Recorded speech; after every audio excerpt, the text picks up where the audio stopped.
Hi everyone, welcome to my channel. Today's video is going to be talking about goal setting for 2018 and a couple of easy ways to fulfill your dreams and goals for 2018.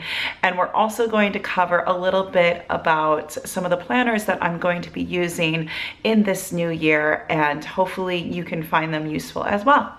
So first off, I just want to say that I am a huge goal setter. I love New Year's. I think it's so important for you to set short and long-term goals for yourself so that you can keep yourself accountable. No one else is living your life and has the same life as you. So I think it's so important to use your own metrics to be able to gauge how you're succeeding in your own journey. So I think a couple of easy ways to accomplish this is, number one, write your goals down on paper. So I think this is so crucial because you're already going to be setting yourself apart from the majority of the crowd by defining what your goals are.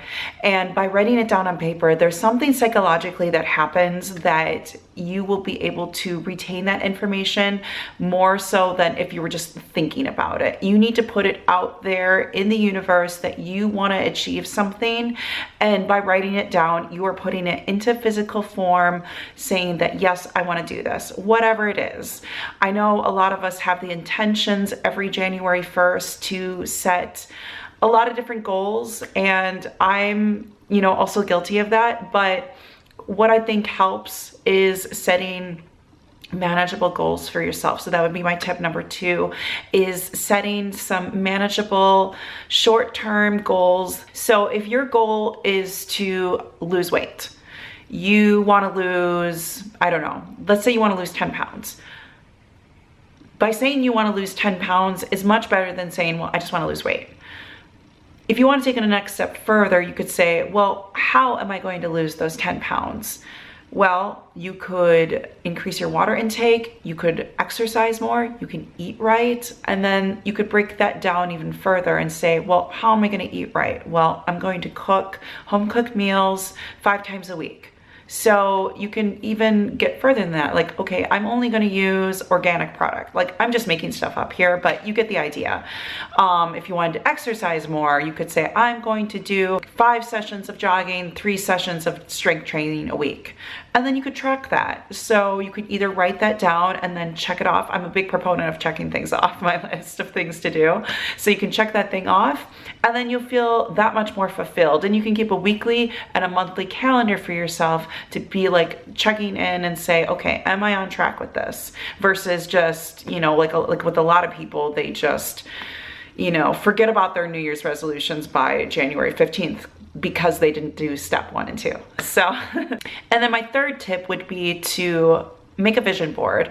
And there's a lot of different ways that you could do this. There's a lot of different tutorials on YouTube and Google that could help you, and everybody can structure that a little differently. You could do a digital vision board, or you could do a physical vision board. I myself personally have a physical vision board hanging up in my office that I can see on a daily basis. You want to be able to put it somewhere that you can see every day, and even if you're not like totally thinking about what you put up on there, subconsciously your brain is taking in that information of whatever images you selected. Like, let's say you want to buy a house and you put pictures of your dream house up on your vision board. So it doesn't have to be that exact house, but you can find images that look like the house that you would want to purchase in the future, and your brain will take that information and it will manifest it theoretically. So that is the whole idea with vision boards, is to put it into reality and ideally see it into fruition. It sounds kind of like hocus pocusy, like this isn't going to work for me, but trust me, I think that it will help you on your journey to succeeding your goals. Even if it doesn't like fully come true, you'll at least be that much closer to your goals. So without further ado, I really want to get into this portion of the video.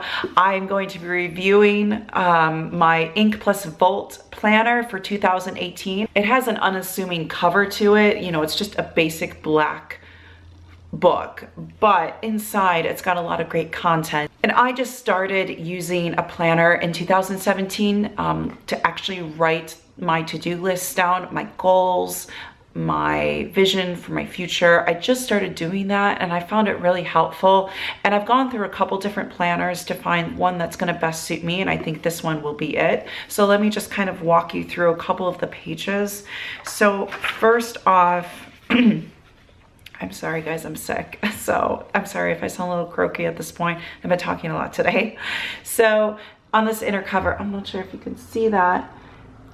These have the years overview. And then what I really like is that this planner will ask you specific questions. And the first few questions here talk about your reflection of the year before. So in this case, 2017. What did you want to leave behind this year? What are the things you want to learn this year? Books you want to read? How will you improve yourself in the year ahead? What will it look like if this year went perfectly? So then on the next page, it asks you a few questions about, you know, planning for your year ahead. So one of the questions it asks, what do you want to leave behind this year? And I think that's really a big picture answer that you can give, and you don't have to know the exact answer, but in your mind, you could ask like, how do I really want to live this year out? The next question is, what are the things you want to learn this year? Books you want to read? How will you improve yourself in the year ahead? I think this is really important because it forces you to think about, what do I want to learn? Because, you know, ideally, we're learning every single day of our lives. As human beings, we grow and learn every single day. So this is a really important question to ask, even a big picture standpoint of, well, what do I want to learn? Is there a new hobby I want to pick up or a skill I want to learn? Another question is, what would it look like if this year went perfectly? What would you have, be, or do? Again, thinking in like perfect situations.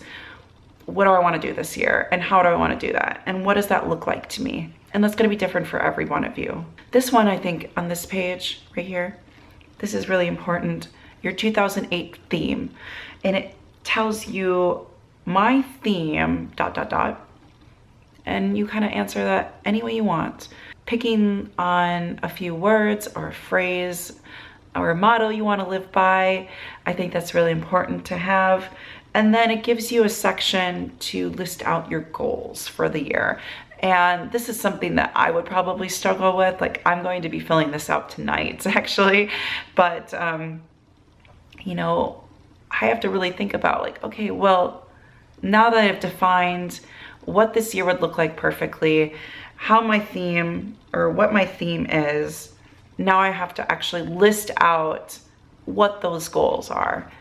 And so that could be easy or hard depending on who you are and what you want to do.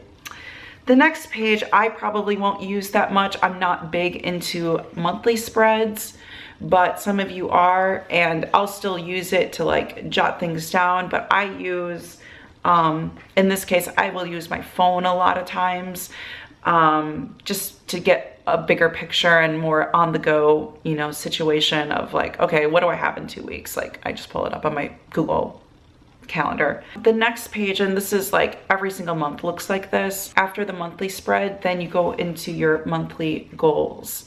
So you'll have January goals. And so as opposed to the yearly goals, these are broken down into monthly goals. So you could take your yearly goals and say, this year I want to lose 80 pounds. I'm just making up a number. But if you have a lot of weight to lose, like 80 pounds seems like a lot to accomplish. So if you break it down into smaller sections, like let's say for January, I want to lose 10 of those pounds. Well, I could use a real life example actually. So for 2018, I want to build my photography business. Like, that's a pretty broad goal. So what am I going to do with that? So every month I can set a new goal for myself. So let's say in January, I want to take 2 webinars to increase my skill in flash photography. I don't know, I'm making it up, but there are particular goals that I want to accomplish for photography, and I can be more specific in those monthly goals. The other side of it, and this is what I find really interesting with the Ink Plus Volt planner, is it gives you 31-day challenges. And so it says for the next 31 days, I want to blank. And Ink Plus Volt has a good blog where it will give you examples of 31-day challenges that you could attempt on your own. But I just think this is like a really cool idea because you can hold yourself accountable every single day, reaching your goals. So I don't know how many times I can say goals in this video, but we can keep track together. Next question is, I want to make this happen because, and you list why. My plan of action. So it's like, it really takes you through the process. So you're not making it up. It's kind of like telling you this is the formula for success. And then I fully intend to commit myself to this for the next 31 days. And then you sign your name and date it, which is, I think is a little dramatic, but pretty cool at the same time.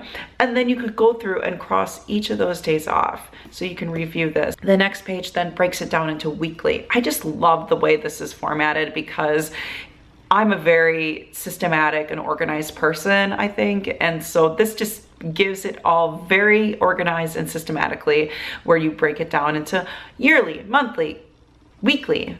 It's not going to go all the way to daily, and that's fine with me because I've done daily planners and I find that there are just some days I'm not going to be able to get to things, and that's okay. So having a weekly plan is better for me. Some of you might disagree with that, but I think that that's going to work better for me in 2018. So this breaks it down into weekly.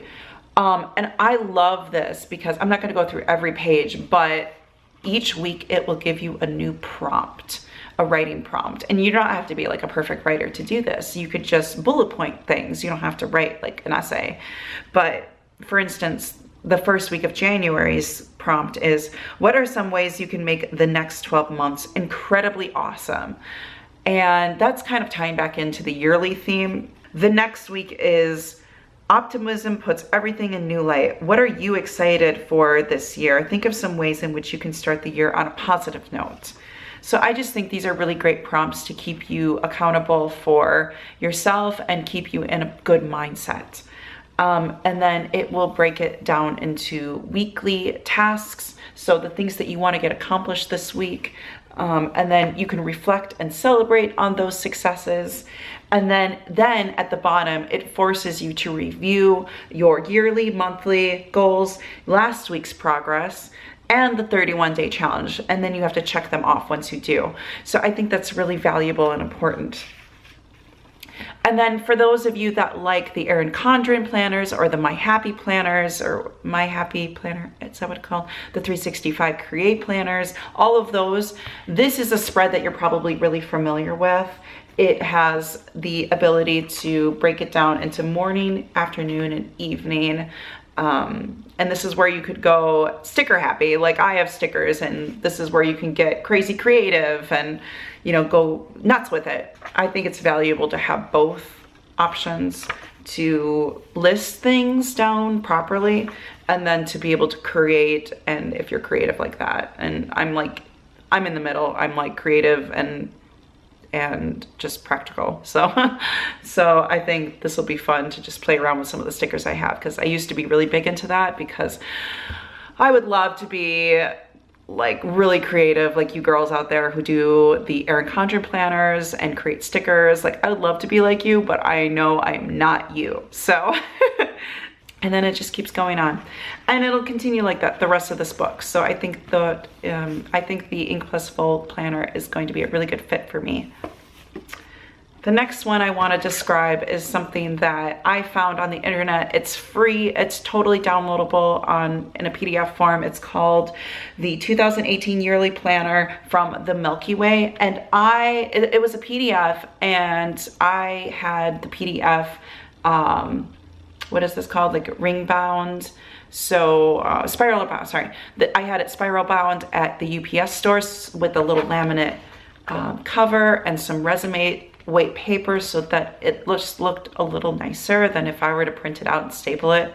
So I can go through here really quickly and just show you this planner. Just a preference, this planner is mainly used to reflect on like if you have a creative business. Like I have a photography and videography business, so like it caters towards that business. Like let's say you have well, like a sticker business, like I mentioned before, and it makes you go through and reflect on your year and and talk about the numbers. So I'll show you a few of the pages here. And again, this is totally free on the internet, so you could go in and download this right now. I'll leave a link of it below. It's kind of similar to the Ink Plus Volt, where it asks you, 2017 was wonderful because, and then you can have room to list everything out. The areas where I really grew and improved on, things that I did that pushed me out of my comfort zone. What client, this one's kind of interesting. What client feedback did I receive that made me all warm and fuzzy inside? What did I love most about my business in 2017? So again, these are more business related questions. So if you don't own a business, this probably isn't going to be the booklet for you. But if you do, then this is a great tool to have. And then it kind of like reviews your setbacks. So like, what are some of the setbacks and epic failures you had in 2017? They're just so cute. This is a good time to release any guilt or bad feelings. Just let it go. You know, because it's good to have successes, but it's also good to have some failures, because then it, you know, allows you to grow and learn from that experience. This is interesting because, you know, especially if you're a creative, you're going to have a lot of ideas, and some of them you're not going to be able to get to. This has a whole page dedicated to all the things that I wanted to do or learn but didn't in 2017. I have plenty of those personally, because there's just not enough time in the day to do everything. Just a lot of reflection. So if you're into that kind of stuff, this is an awesome tool to have. If you're more analytical and you just want to analyze, like on a financial scale, like how successful I was at my business, it talks numbers, and I think this will be really handy for me to see what my total sales were in 2017, my total expenses, and then my profit, my loss, or my gain. And then let's talk more numbers. How many sessions did you have in 2017? Mostly referring to photography, but you could apply it to other things, like how many clients did you have if you're a graphic designer, things like that. What was your average sale? What was your highest sale? What was your lowest sale? This one's important. How many hours a week did you work? What is your hourly rate, basically? So how are you charging? Are you charging enough per hour? That's very important to ask yourself. And then it goes a little bit into marketing. So if you market your business, what promotions did you rock and what promotions tanked? So then it kind of gives a few more pages of great content for you to read and reflect on. And then it starts to go into 2018 plans. So this is a big one. And now write down your sales goal for 2018. So whatever that is. And you can, you know, make it a very lofty goal, or you can set it more realistically. But you know, what's the harm in like setting it above and beyond what you're expecting? So you might reach it, you might surpass it, you never know. So then, you know, let's say you set that lofty goal. Now, how are you gonna get there? So I love the way that this planner really sets it up. Like, how's that gonna happen for you? It asks, what is my current average sale? And then how many sessions will I need to reach my goal? Blah, blah, blah. Is this a manageable number of sessions? You have to ask yourself that. So like, if you want to make $100,000 in your photography business next year, how many sessions will that take you to do? And if you're going to say 500, is that manageable? So you have to like think to yourself realistically, what can you do? And then I duplicated these pages in my PDF. I don't think it comes like this, but I think this would be helpful to have. A monthly planner spread. So income goal, you know, listed for the month, income goal, things unrelated to work that I want to focus on, notes, special promotion and marketing activities, because that's important for, you know, your business to succeed, how you're going to market it, and then areas to focus on to move the business forward. So I think looking at that on a monthly basis, or at least quarterly basis, is important. So I made 12 of those, and then at the very back, I kept this just for a visual reference of 2018 at a glance. Normally I wouldn't keep something in here like this, but I think it's helpful to have. So that is it. That is the overview on these two planners. I hope you enjoyed. I hope that 2018 brings you much success and love and happiness and health and all of those good things. And here is my doggy. So wishing you all a happy, healthy 2018 and a successful goal setting, goal achieving year.